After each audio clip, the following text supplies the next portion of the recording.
Are you really firing me after 15 years? My voice trembled with restrained fury, but I held my head high. They expected tears, but all I could think about was the damning evidence: corruption, stolen credit, hidden payoffs that could burn this company to the ground. My heart pounded, my stomach churned, but I forced a cold, knowing smile. It started 2 months ago with a misdirected email thread that landed in my inbox by mistake. At first, I thought it was a simple glitch, but the messages inside made my blood run cold. Mentions of removing Kira's name from the patent, strange references to transfer approvals and consultant fees. My heart pounded as I scrolled. A voice in my head whispered, "They're planning to erase you." The sense of betrayal made me furious, but also determined. I reread the emails 3 times, unable to believe what I was seeing. A flash of anger surged through me, fueling my resolve. No one was going to wipe out my years of work without a fight. After that email, I took a personal day, telling HR I needed to handle family business. In reality, I used the time to discreetly dig into the company's internal network. I stayed up all night rummaging through archived folders, quietly saving anything linked to my distributed processing algorithm, a technology powering TechVantage's top software, AccountSphere. What I didn't expect was to discover more than stolen ideas. I found cryptic references to offshore bank accounts, massive wire transfers labeled as consulting. The amounts were huge, millions of dollars going who knows where. Each new file felt like stepping into a dark maze of secrecy. My hands trembled each time I uncovered another suspicious transaction. Even my closest co-workers had never hinted at anything like this. By the time Marjorie called me into the conference room, I had already backed up every crucial file onto a secure thumb drive. That's how I stayed so calm when she and Denise told me, "This isn't personal, but we're letting you go. Your position is no longer necessary." My lips curved into a half smile. "I understand." They looked shocked. Apparently, they'd been expecting tears or a meltdown. Instead, I tucked my severance folder under my arm and walked out, leaving them to wonder why I wasn't crumbling to pieces. Inside, I felt a swirl of emotions: betrayal, anger, but also a strange relief. I kept reminding myself that I held the real power now. Their smug expressions only strengthened my resolve to expose the truth. I stepped into the hallway, my mind racing. I needed to act fast, so I pulled out my phone and messaged Gregory Sullivan, the CEO of Precision Systems, TechVantage's fiercest competitor. Greg and I first connected at a tech conference a year ago, swapping ideas over coffee. I had casually mentioned my frustrations at TechVantage. When Greg texted back, I felt a wave of relief. He wrote, "Perfect timing. Let's meet tonight. I have something for you." I couldn't help but smile, even while my stomach was in knots. Was this my chance to rebuild my future? Part of me was terrified, but I knew I couldn't turn back now.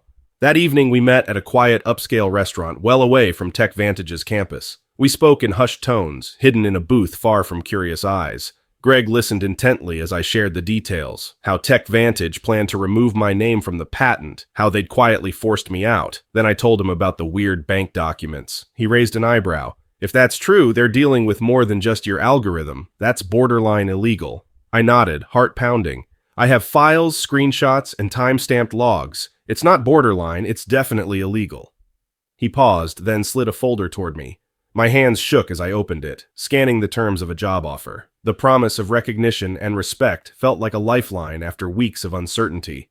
Before I officially accepted, I spent 2 sleepless nights combing every hidden corner of the TechVantage server, searching for more proof. If I was going to reveal the company's corruption, I needed airtight evidence. I discovered internal memos that spelled out hush money to banks overseas, plus entire threads discussing how to funnel funds into shadow accounts. My hands shook as I scrolled. They were basically laundering cash or bribing certain partners to maintain control of the market. I backed up everything onto multiple drives, hiding one at my home, another in a safety deposit box, and a third with a trusted friend. Paranoid? Maybe, but I wasn't taking any chances. Each new discovery made me question how deep this rabbit hole went. I whispered silent apologies to the honest employees who had no idea about any of it. My anger flared brighter, fueling my determination to set things right. On Thursday, the day before my last, I calmly sorted my personal belongings into boxes. Co-workers passed by with awkward smiles. A few well-wishers offered quiet apologies. "I'm so sorry they're letting you go," whispered Dan, a junior developer I'd mentored. "We all know your algorithm was the heart of AccountSphere." I thanked him, forcing a smile. "Keep your head down, Dan. They're probably watching everyone now." By Friday afternoon, I'd been through the standard HR exit interview. Denise repeated the usual lines about not taking any proprietary information with me. I politely signed their forms, all while thinking, if you only knew about the files I have. When I finally walked out, a swirl of emotions hit me. Relief, sadness, and a sense of boiling righteousness twined together. One chapter was closing, but a far more significant battle had only begun. That weekend was a blur of phone calls and legal fine-tuning with Greg's team. Monday morning, a bombshell press release hit the industry news. Precision Systems acquires exclusive rights to groundbreaking processing algorithm. Creator Dr. Kira Jennings joins as Chief Innovation Officer. Within hours, TechVantage executives were in crisis. I quietly heard from inside the company that my cousin Victor Lawson actually threw a chair across the room. Their stock began to wobble. Investors demanded an explanation. My cousin Victor tried calling me personally. My phone lit up with his number. I let it ring, let him stew. I imagined the look on his face when he realized just how big my algorithm deal was. The thought brought a satisfied smirk to my lips. For the first time in years, I felt like I was truly in control of my destiny. TechVantage's legal department shot me threatening letters, claiming they owned my algorithm. Meanwhile, the second wave of news emerged. Rumors about shady bank dealings in TechVantage's finances. Those rumors weren't random. I'd quietly leaked a few documents to trusted reporters, hinting at bigger misconduct. TechVantage's leadership, already panicked about losing their flagship product, now faced questions about possible financial crimes. Board members scrambled to calm investors, but each day, more secrets spilled out. Employees whispered of mass layoffs or reorganizations looming. The tension was so thick it could have cracked windows. By midweek, TechVantage's board scrambled to do damage control. The CFO tried to dismiss talk of hidden accounts as clerical errors. But the press wasn't fooled. They wanted answers. Shareholders freaked out, demanding an emergency meeting. Clients threatened to shift to Precision Systems if AccountSphere was in jeopardy. My phone buzzed non-stop with messages from ex-colleagues. What did you do? Victor's about to lose it. Is there more you're not telling us? I smirked, typing back to one friend. Stay tuned. This story's just starting. At night, I hardly slept, my mind spinning with both excitement and apprehension. I couldn't deny the rush that came from watching the truth break open. A piece of me felt vindicated, knowing I wasn't powerless after all. Late one evening, my email pinged with a surprising request. A formal invitation from Richard Donovan, TechVantage's board chair, asking me to attend their next board meeting. We'd like to discuss an amicable resolution, it read. Please come in person. I forwarded it to Greg. He wrote back, your call, but if they think they can intimidate you, they're mistaken. Despite my anger, I decided to go. Part of me wanted closure. Part of me wanted to watch them squirm. With so much evidence in my back pocket, I felt safe. I could almost see Victor's face when I walked in. A wave of nerves washed through me, but I steadied myself. This was the moment I'd been preparing for. The following week, I walked into TechVantage's lobby, my new business suit feeling like armor. The receptionist's eyes widened, but she waved me through. On the top floor, a security guard escorted me into the massive boardroom. There they sat, a row of anxious board members, the CFO looking pale, and my cousin Victor Lawson glaring. He started speaking the moment I entered. Kira, we need to clear up these misunderstandings, he said, forcing a thin smile. I calmly took a seat.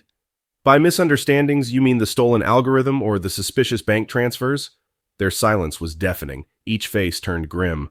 I took a slow breath, remembering the backups I had safely stored. No matter what happened in that room, I wasn't leaving empty-handed. I placed a thick folder on the table. Inside are bank records, wire transfers, and internal memos discussing hush payments to certain overseas partners.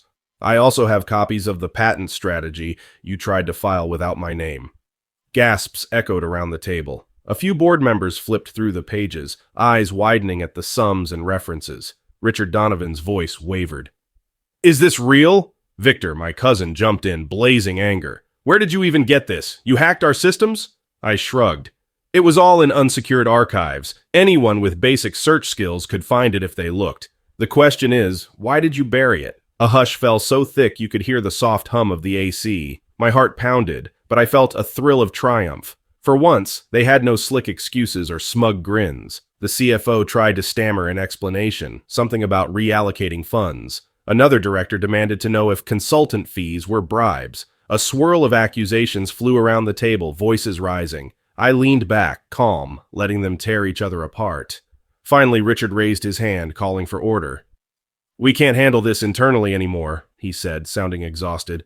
We need external auditors, maybe even law enforcement. And as for the algorithm licensing, he looked at me imploringly. Kira, can we at least negotiate something reasonable? Our entire product line depends on you. My chest tightened, remembering how they'd dismiss me so easily. I inhaled, refusing to let pity cloud my judgment. If they wanted my help, they'd face the full truth first. I folded my arms. You tried to erase my name from history. You fired me after I gave you over a decade of loyal service. Then I found out you were paying people off to keep your shady deals hidden. Why would I agree to help you now? My cousin opened his mouth, but no words came out. His face burned red with shame or rage, or both. Richard cleared his throat. We're prepared to give you public credit for the algorithm, full royalties, and we'll settle any back pay. We'll also open the books for a complete investigation. I paused, glancing around at the fearful faces. A part of me felt satisfaction that they finally recognized my value, yet I also saw the wreckage their choices had caused, and it hardened my resolve. Word spread fast. By the next morning, TechVantage's stock was in freefall. News outlets reported that the board had discovered significant irregularities in the company's finances. Some staff walked out, not wanting to be associated with a potential criminal enterprise. The CFO abruptly resigned, citing health reasons. Meanwhile, Greg and I oversaw record growth at Precision Systems. Industry watchers called it a major shift of power. Big clients began migrating to us, attracted by our new updates to the Jennings algorithm. I started receiving requests for interviews, keynote speaking slots, and even a feature in a top tech magazine. At first, I felt uneasy about the sudden fame, but as the days passed, I realized how desperately the industry needed honest leadership. The downfall of TechVantage became a clear warning to other companies. Never underestimate the people who build your success.